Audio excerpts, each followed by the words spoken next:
Hey Canucks fans, we are halfway through training camp. Let's talk about what we know. I'm Clay Emo. I'm at Canuck Clay on Twitter. I'm at Clayton Emo on Instagram. I'm the founder of the GLCPC, the Good Looking Canucks Positivity Club. This is my Canucks take on one take. It's Clay's Canucks commentary for Thursday, January the 7th. This is where you get Canucks insight that's positive and timely. Big truck passing me right now. Big truck. Whoa, that was close. Okay, thanks to everyone who joined me last night, for my West Division preview with Twisted Wrister Hockey. That was Nick Pinkerton. We had a really good time premiering that. And tonight, I'm going east. And I'm heading east with my friend Kim, better known as Isles Girl 3, wonderful YouTube channel and podcast. So we recorded that last night. We'll be premiering that at 10 p.m. tonight. And then I wind up the series with Gravite with Nathan from his big channel, and that will be tomorrow night where we look at the Central, of course. So had a lot of fun so far with Hot Take Hockey on Tuesday night and Twisted Wrister yesterday. So join me tonight at 10 p.m. for my next division preview. We are halfway through training camp, and yeah, I can't believe we're saying that, but when you look at it, if you count Sunday, which was day one, even though it was just testing, Sunday, Monday, Tuesday, Wednesday, 4 days down. Today's a day off, Thursday, so then you probably expect another 4 days, Friday, Saturday, Sunday, Monday, or maybe 2 sets of 2 days with one more break. Who knows? But in essence, we are halfway through. And I want to talk about some of the big storylines coming out of training camp and look ahead to what we might expect. So the biggest one, I think we'd all agree, is the emergence of Nils Hoglander. I will admit, as recently as 2 or 3 days ago, I was saying I don't think he's going to make this team this season. I thought he was still a year away. Maybe he'll be on the taxi squad, get into a game here and there, but I certainly didn't think he was going to be a regular. I'll admit that I think I was pretty wrong. I will pull a 180, and it looks like he could be starting the season with Bo Horvat and Tanner Pearson on the second line. Now, a lot can change. We still have a whole half of training camp to go through, but you kind of think Travis Green wouldn't have invested 3 days in him on the second line, 2 training camp days, and then a full scrimmage, which I'll talk about in a second. He wouldn't have invested those 3 full days with Hoglander, with Horvat, if he didn't think that there's a good chance it'll happen. So I don't know if they're going to keep that trio together so they can continue to build more chemistry throughout the second half. I don't know if they're going to give another player a shot there, like a Sven Berchi or Louis Eriksson or Jake Virtanen. But even when you say those 3 names out loud, they don't sound as appealing as Hoglander. And that's because in yesterday's scrimmage, he was one of the most noticeable, if not the most noticeable player. He had a goal, he had an assist, he had a sweet deke through Jake Virtanen's legs, he had some board battles that were memorable and that he didn't back down as you could say a slight rookie, slight in stature.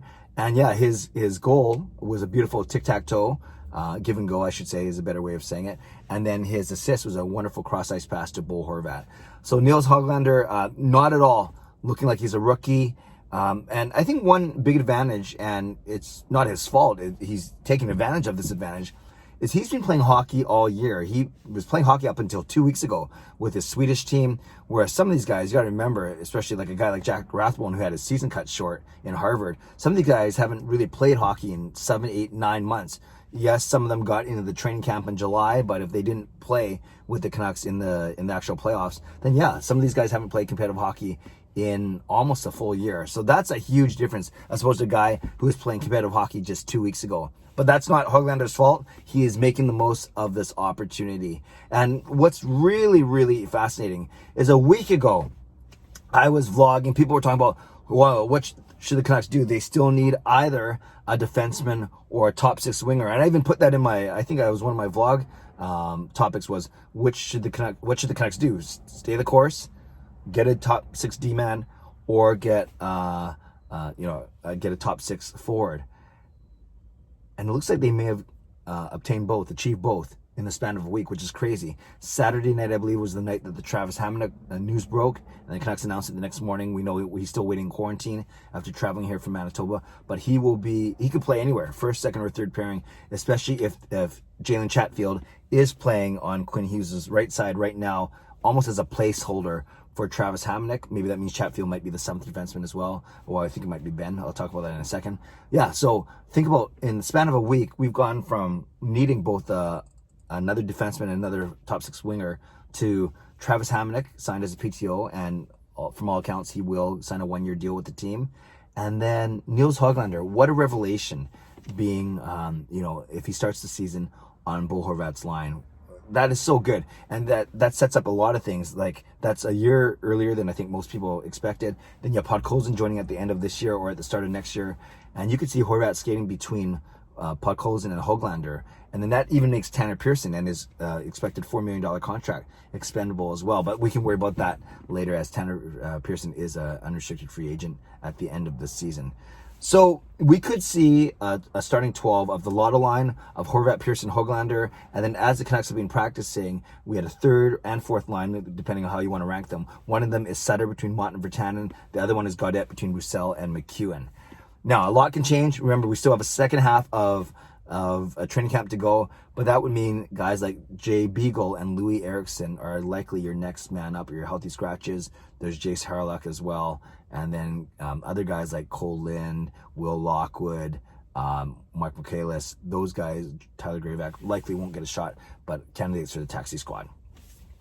On the blue line, pretty much set. Edler Schmidt will be one pairing. I'm guessing it's going to be Hughes Hamonic, i.e. Chatfield right now. And I'm thinking it's going to be Juolevi and Myers. And I talked about Juolevi earlier this week as well.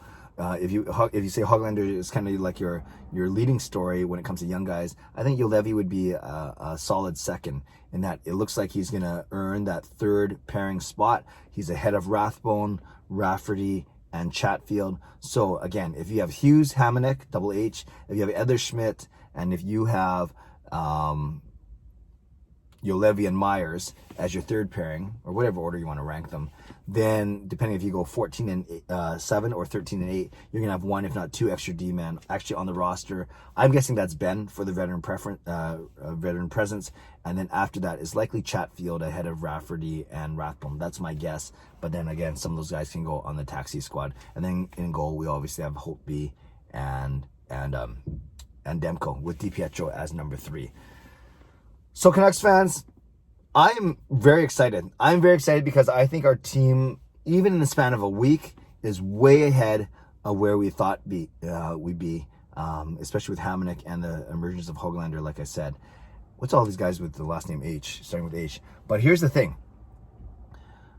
Do you think that maybe in letting Markstrom, Tanev, Toffoli, Stetcher, and Levo, but let's say the big four of Markstrom, Tanev, Toffoli, and Stetcher, and letting them all walk, I know the Canucks fans were up in arms. They're saying, oh, all we got in return was Schmidt and Holtby. But now you can say it's Schmidt, Holtby, Harlock, not much of a needle mover, but Hamonic. And maybe all along they knew that they were going to give Nils Hoglander this shot. Of course, they didn't know how he'd pan out, and we still have to see how he's going to pan out. Let's not get too excited here, but I'm pretty excited. Maybe Jim Benning knew, and he knew that he could, take that $15 million combined that those guys are all making, and save it. So you could bring a guy like Schmidt and Hamonic in, and of course, you didn't know which way the Michael Furlan injury was going to go. But my point is, I think a lot of people who were freaking out in October when we were losing these players, maybe we didn't give enough Jim credit. We didn't give Jim credit enough Benning. We didn't give Jim Benning enough credit, and that maybe he had a plan, and that plan included Hoglander and talking to Hamonic. But you never know. We will never know. But Benning's not the type who's going to rub it in people's faces. But I have a sense that maybe he had a plan all along, even if it wasn't properly communicated, and it just took a couple months, 3 months, for it to come to fruition.